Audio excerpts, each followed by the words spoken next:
اعوذ باللہ من الشیطان الرجیم بسم اللہ الرحمن الرحیم مولاي صل وسلم دائما ابدا على حبیبک خیر الخلق كلهم یا رب بالمصطفى بلغ مقاصدنا واغفر لنا ما مضى يا واسع الكرم اللهم صل على سيدنا ومولانا محمد النبي الأمي وعلى آله وصحبه وبارك وسلم عليه۔ اللہ رب العزت کے فضل و کرم اور آقا کریم علیہ التحیت و تسلیم کی نالین پاک کے تصدق سے تفہیم قرآن کے سلسلہ میں منہاج القرآن نظامت تربیت کے زیر اہتمام عرفان القرآن کورس میں شریک ہیں۔ امید کرتا ہوں پروردگار عالم کے فضل و کرم سے آپ قرآن مجید کے نور سے اپنے قلوب کو منور فرما رہے ہوں گے۔ حصۃ التجوید میں ہمارا آج کا سبق جو گزشتہ سبق میں بھی ہم نے پڑھا تھا، حروف اقلاب، ایک حرف ہے با، جب نون ساکن یا نون تنوین کے بعد با ہو تو با کو چھوٹی میم کے ساتھ، با نون ساکن یا نون تنوین کے بعد با ہو تو نون ساکن یا نون تنوین کو چھوٹی میم سے بدل کر پڑھتے ہیں۔ اب میم دو طرح کا لکھا آتا ہے قرآن مجید میں، آیت کے درمیان میم دو طرح کا لکھا آتا ہے۔ ایک اس طرح کا میم ہوتا ہے جس کا ایک حصہ نیچے کی طرف بنا ہوتا ہے، جبکہ دوسرا میم اس طرح ہوتا ہے کہ جس کا دوسرا حصہ، یہ جو نیچے والا حصہ ہے، یہ نیچے کی طرف نہیں، یہ آگے کی طرف بنا ہوتا ہے۔ تو ان دونوں میم میں فرق یہ ہے کہ جہاں نون ساکن یا نون تنوین کے بعد میم نیچے کی طرف، لائن کے نیچے کی طرف لکھا ہوا ہو، وہاں اس میم کو پڑھتے ہیں، نون ساکن یا نون تنوین کو نہیں پڑھتے۔ اور جہاں یہ میم سیدھا آگے کی طرف لکھا ہوا ہو، اس کا دوسرا حصہ آگے کی طرف ہو، تو وہاں یہ رکنے یا ٹھہرنے کی علامت ہوتی ہے۔ بس یہ دو باتیں ذہن میں رکھیے گا۔ اس کی مثالیں ہم دیکھ چکے تھے، آگے سبق میں کوئی مثال ہوئی تو اس کو بھی دیکھتے ہیں۔ اس کے ساتھ حصۃ القواعد، اس میں ہم نے 6 ابواب کو دوبارہ یاد کرنے کا ایک طریقہ کار پڑھا تھا کہ اگر پہلا باب ہو تو اس کو کہتے ہیں یہ باب داربہ ہے، دوسرے باب کا نام ناصرہ ہے، تیسرے باب کا نام سامعہ ہے، چوتھے باب کا نام فاتحہ ہے، پانچویں باب کا نام قارمہ ہے، اور چھٹے باب کا نام حاسبہ ہے۔ یہ ثلاثی مجرد ابواب کی تقسیم ہے، جس کے ماضی اور مضارع کے دونوں الفاظ یہ سامنے لکھے ہوئے ہیں۔ غسل فعل ماضی ہے، یغسل فعل مضارع ہے، معنی ہے دھونا۔ ماضی میں معنی بنے گا اس ایک مرد نے دھویا، ان دو مردوں نے دھویا، ان سب مردوں نے دھویا، اس ایک عورت نے دھویا، ان دو عورتوں نے دھویا، ان سب عورتوں نے دھویا۔ تو ایک مرد نے دھویا، تم دو مردوں نے دھویا، تم سب مردوں نے دھویا۔ تو ایک عورت نے دھویا، تم دو عورتوں نے دھویا، تم سب عورتوں نے دھویا۔ میں نے دھویا، ہم نے دھویا۔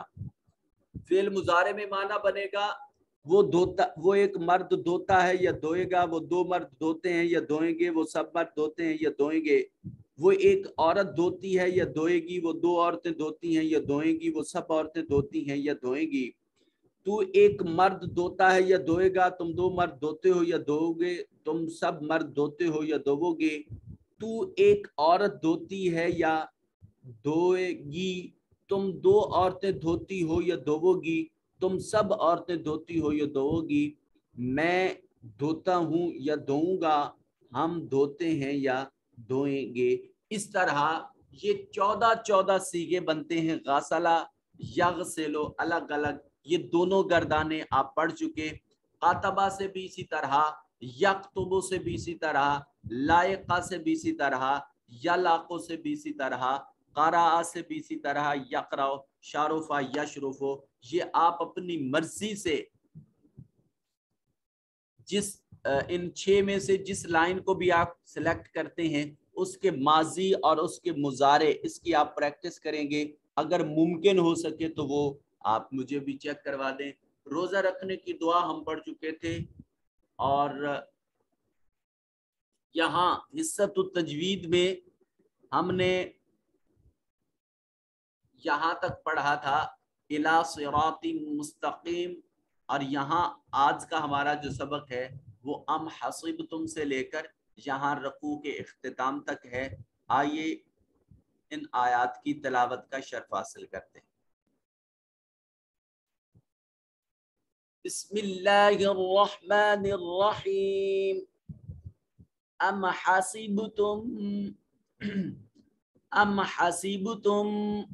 ان تدخلوا الجنة ولما يأتكم مثل الذين خلوا من قبلكم مستهم البأساء والضراء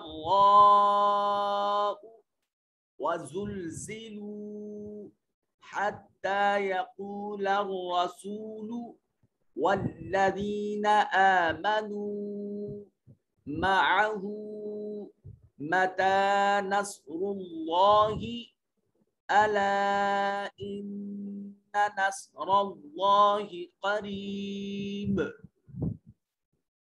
ام حسبتم با ساکن ہے، قلقلہ واجب ہوگا. قطب جدن میں سے قاف طا با جیم دال، قطب جدن میں سے با ساکن ہے، قلقلہ واجب ہوگا. نون ساکن کے بعد تا حروف اخفا میں سے ہے. تا تا جیم دال زل زا سین شین صاد ضاد طا ضا فا قاف کاف. تو نون کے بعد تا حروف اخفا میں سے ہے، نون کو اپنے مخرج میں چھپا کر پڑھیں گے. دال ساکن ہے، قلقلہ واجب ہوگا. خلو میں خا دیکھیے حروف مستعلیہ میں سے ہے. خصہ ضاغطن قذ، ان حروف کو جہاں بھی قرآن مجید میں آئیں ان کو موٹا کر کے پڑھا جاتا ہے. خلو میں خا جو ہے اس کو موٹا کر کے پڑھا جائے گا. اس میں صفت استعلاء موجود ہے. الجنہ نون مشدد ہے، غنہ واجب ہوگا. اور آگے دیکھیے میم مشدد ہے، غنہ واجب ہوگا. یا حمزہ ساکن ہے، جھٹکے سے ادا کیا جائے گا. اور کم ماتا دو حرف ایک ہی طرح کے آ گئے. میم پہلا ساکن ہے، دوسرا متحرک ہے، تو پہلے کا دوسرے میں ادغام کریں گے. ادغام مثلین ہوگا. پھر میم مشدد ہے، غنہ بھی واجب ہوگا. آواز کو ناک کے نتنوں میں کچھ دیر کے لیے روک کے رکھیں گے. یأتیکم مثل الذین خلوا، خا کو موٹا اور پر کر کے پڑھا جائے گا. حروف مستعلیہ میں سے ہے، صفت استعلاء کا متحمل ہے. نون ساکن کے بعد قاف، قاف حرف اظہار بھی ہے اور حرف مستعلیہ بھی ہے، صفت استعلاء بھی ہے. اس کو موٹا بھی پڑھیں گے. اور نون ساکن کے بعد ہے تو نون کو اپنے مخرج میں چھپا کر پڑھیں گے. اور قب با ساکن ہے، یہاں قلقلہ واجب ہوگا. آواز اپنے مخرج پر لگ کر ٹکرا کر واپس پلٹے گی. قب من قبلکم مستهم البأساء، یہاں حمزہ ہے، ساکن ہے، جھٹکے سے ادا کریں گے. اور یہاں ضاد حروف مستعلیہ میں سے ہے، موٹا اور پر کر کے پڑھیں گے. را کے احکام ابھی ہم نے پڑھے نہیں ہیں. حتی یہ الف المقصورہ کی مثال ہے اور اس کو ایک الف کے برابر لمبا کریں گے. نصر اللہ اس میں جلالت کا ماقبل مضموم ہے، اس میں جلالت کو موٹا اور پر کر کے پڑھا جائے گا. اور ان میں